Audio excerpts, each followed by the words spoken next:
how's the injury situation ahead of Wolves? Are there any new problems? We've got Joe Willock's got a slight knee problem that's been there for, I'd say, a couple of weeks. So we're going to make a late call on him. We don't think it's anything serious, but certainly he's become a little bit more aware of it in training, and I think it's something we just need to stay on top of. Is there anyone else that you're worried about?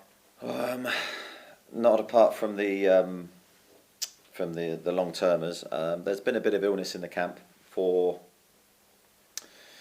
a while, actually. I'd probably say for 3 or 4 weeks, and when these things go through your squad, you're always picking up the effects of it. So we still have had some illness this week, and players struggling to get rid of things they've been carrying for a while. After 4 away matches in a row and 6 of your last 7 on the road, how nice will it be to be back at St James's Park, and how could it help you? Yeah, it's massive for us to be back at home. It does feel like a long time.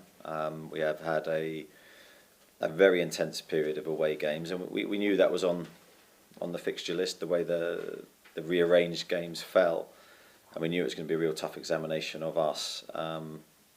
And yeah, I think we've been away from home too long, so it'd be great to get back, play in front of our crowd, and try and generate that atmosphere. When I look back to our recent home games, it's been electric there. And following on from the Spurs game last weekend, how important do you think it is for people to remember the strides that you've made over the last few months, going from bottom of the table to a position where losing last weekend didn't really affect where you were in the league? Because there was some criticism from supporters of the way things got away from you in the second half. Yeah, and rightly so. I think there should be criticism for our second half performance. Certainly I was very critical of it, and I know the player. I think you're always accountable to your recent performances, and that's how football works, that's how it should work. So we have to respond now, and we're looking forward to be given the opportunity to do that. What sort of challenge will you face against a team that plays the way that Wolves do? Yeah, big challenge, because I think they're very good away from home. Their record's been very good all season. They're a team that are tight at the back. They've got very good defensive structures, and they've got players that can hurt you with the ball as well. So they've had an outstanding season. I think they've been very consistent. If you look through the season, I think they've had very few bad spells within the season. So I think they're going to be a very tough team to play against. But we believe we can beat anybody when we've got our A game, and we need to bring it.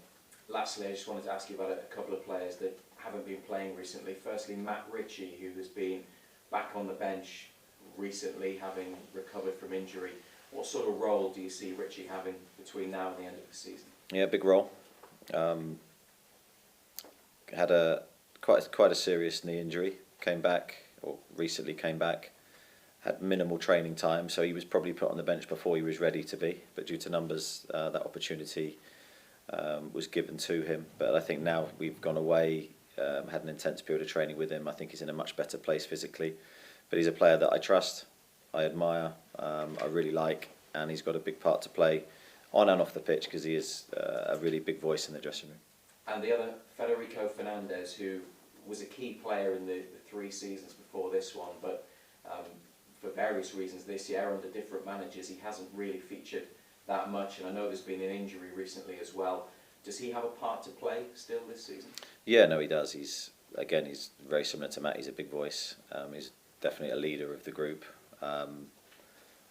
Great character. I love Feddy. Really level guy, but very, very intelligent, and I think he knows what the group needs. He's had various injuries since I've been here. I wouldn't say at this moment in time he's 100% fit, but he's building up his resilience. He needs more training time. As I say, he's had various injuries that have just knocked him slightly, but he's someone that we can rely on when we need him to, and then never let us down. He's one of those great characters that every squad needs. We're delighted to have him. Thanks, Eddie. Okay. Eddie, you said that a few of the lads have got issues with illness, and they have for the last few weeks.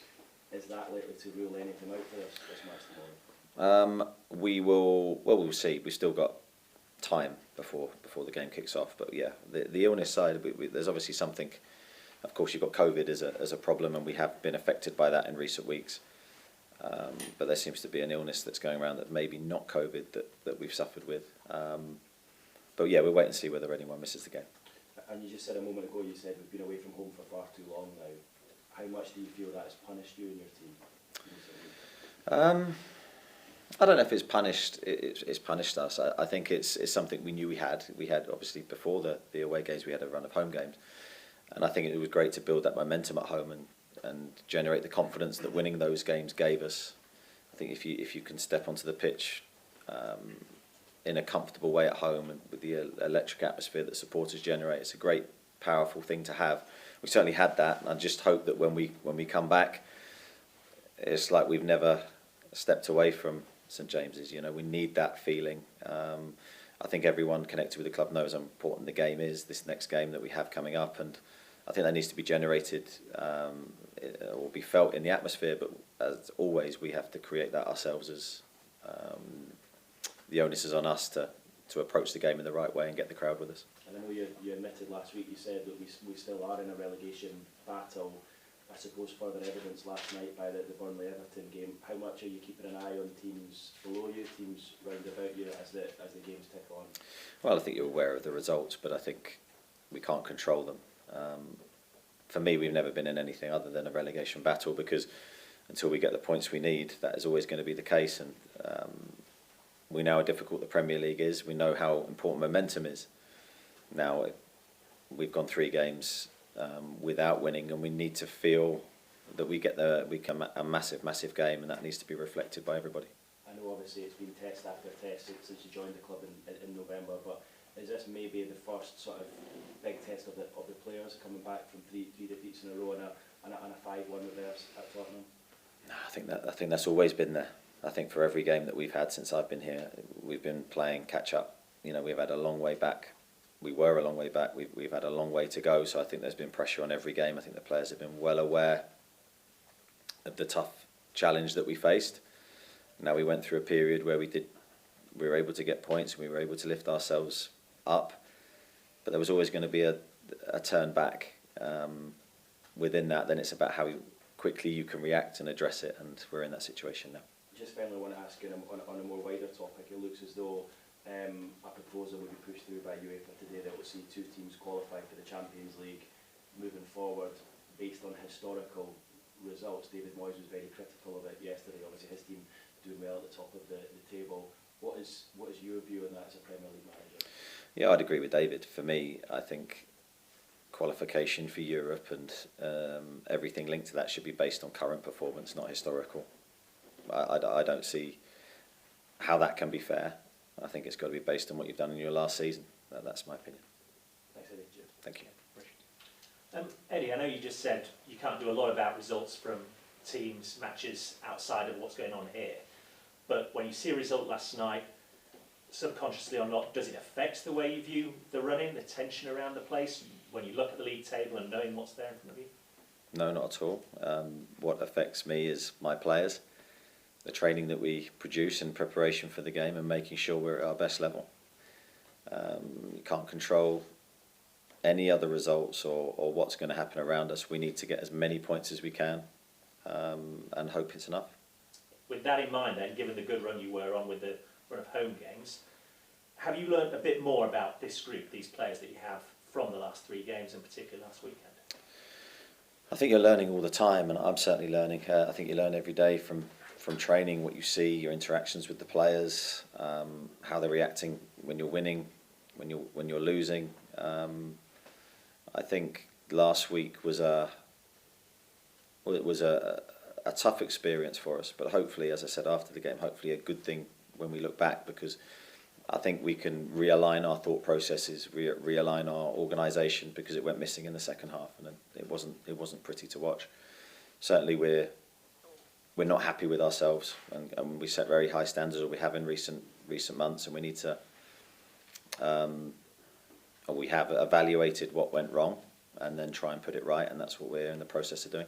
And finally, on Wolves, you've already talked about how well organised they are, but they're still challenging for Europe, and no one really seems to have spoken an awful lot about them this season. Do they fly under the radar a little bit? Possibly, but that's your jobs in the media to highlight what a brilliant job they've done. Bruno, the manager, I think he's been incredible. Coming into a club that's already been successful is not easy, but he's carried on the recent success they've had, and full credit to him and his players for that. Thanks very much. Nisha. Hi Eddie. Hi. And we've talked about how good Newcastle's home form has been, and with these 3 games, are you hopeful that the team's involvement in the relegation battle could be over this three games coming up? Yeah, well, we hope first and foremost that we approach the Wolves game in the right way, and this is going to be a big week for us, or a big couple of weeks for us, because a run-in on paper looks very, very difficult. So we have to maximise every game. I think it's very difficult to look too far ahead, but we are aware of the fixtures we have to come. So any home game we have in front of our supporters, we have to maximise, we have to give our all, and that has to show in our performance. Thank you. Thank you. Chris Conway. Eddie, hello. Hi. There's a lot been written this week that this month is 6 months since the takeover went through. I just wondered if, had the takeover not gone through and the managerial vacancy had become available, would you have been as interested in it? Yeah, absolutely, I would have been, because of the size of the club, the history, the support base, everything connected with Newcastle.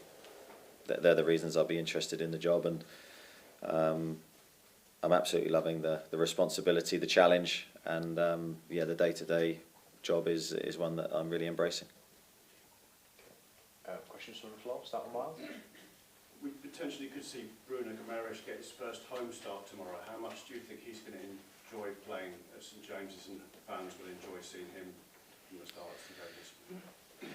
Yeah, depending on obviously what team we pick. I think Bruno, in the little cameos that he's given at home, has given a glimpse of what he's capable of. I think certainly the supporters have taken to that when they've seen little bits that he's done, and I think he's done very well in the short time that he's had on the pitch at home. I think he's been excellent. He's someone that I've really enjoyed working with. He's very much a winner. He's got a great attitude to his training and the way he conducts himself.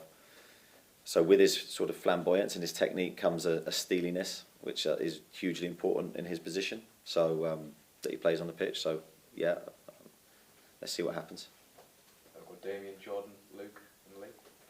Anyway, when you get to this point of the season and the situation you're in, do you start looking at points totals or targets, or do you just have to, as you usually do, take it game by game? I think you have to take it game by game. I think, yeah, of course, you'll have an idea of the points that you need, but it can change, and it's always something that's very difficult to predict. I think the minute you start trying to predict results is the minute you waste your time and your energy. So let's just focus on us, and we have to bring a better version of ourselves than we did against Tottenham, especially in that second half. So we're fully prepared to try and do that. Jordan. There was a newspaper report over the weekend claiming that Newcastle would be willing to listen to offers for Valentin Maximum. Just what's your thoughts on that? Does a player have a long-term future here for you? Absolutely yes. Don't always believe what you read in the papers.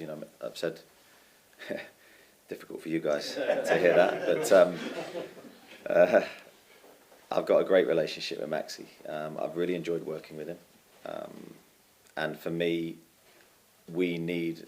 When you look between now and the end of the season, we need Max at his very best levels. He's going to potentially could be the difference between us staying in the league.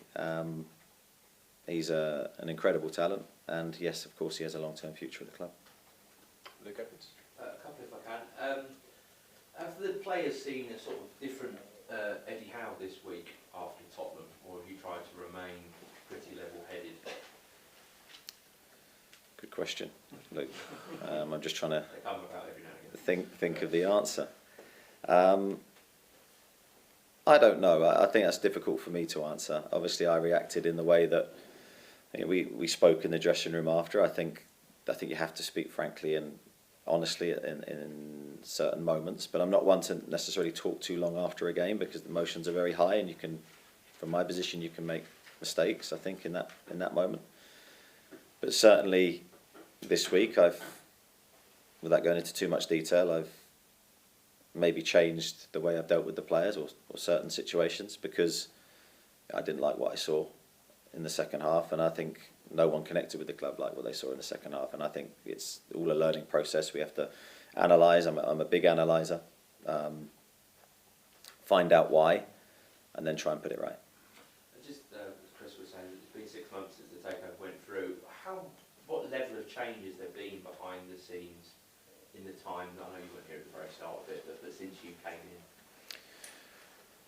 Yes, as I say, it's very difficult for me to give you any opinion on before I came, and since I've come in, yeah, subtle changes. I wouldn't say dramatic changes, just because we're in the middle of a season, and I think we have so much to do with the team and the players that we have and the way that we want to play. So everything connected with the team's taken a lot of energy and a lot of my focus. The other side of building the club and improving the infrastructure, I think, will come for another day. So probably subtle changes rather than dramatic ones. Thank you. So Lee, George, and then Craig. Yeah, there was just, I seen Sam Allardyce saying that, you know, some of the players have got the flip-flops on. I just wondered if you thought that was a lazy narrative going into the last sort of 8 games.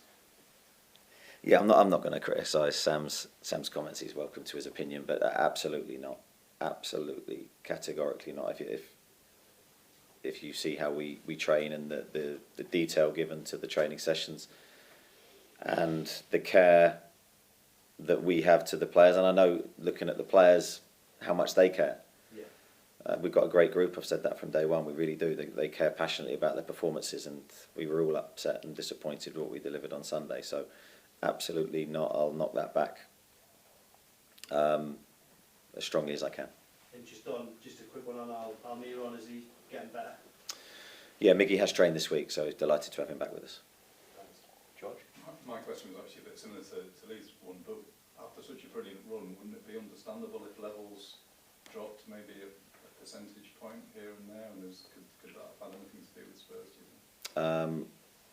No, I don't think it is acceptable, because I think when you care about what you deliver, and I'm speaking on behalf of me and the players here, and I know that they're the same, as I said earlier, that no dropping of intensity, of preparation is acceptable, and regardless of your situation in the league, you have to give your best in every moment.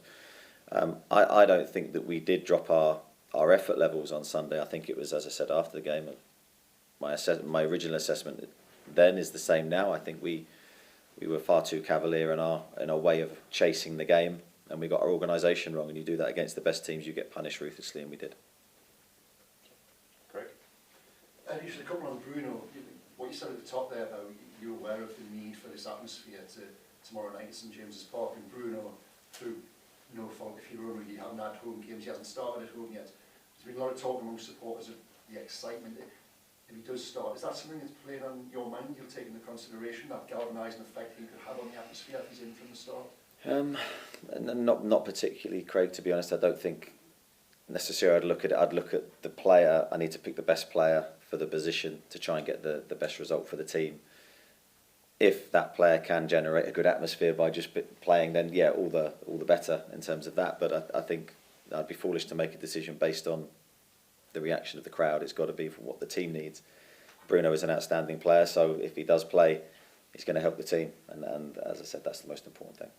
You scored a very good goal during the break as well. You know, it's nice as a manager to have an excuse to watch Brazil. Were you staying up past midnight to watch those games? Or? I have to be honest, I need my sleep, Craig, so I watched it back. I didn't watch it live.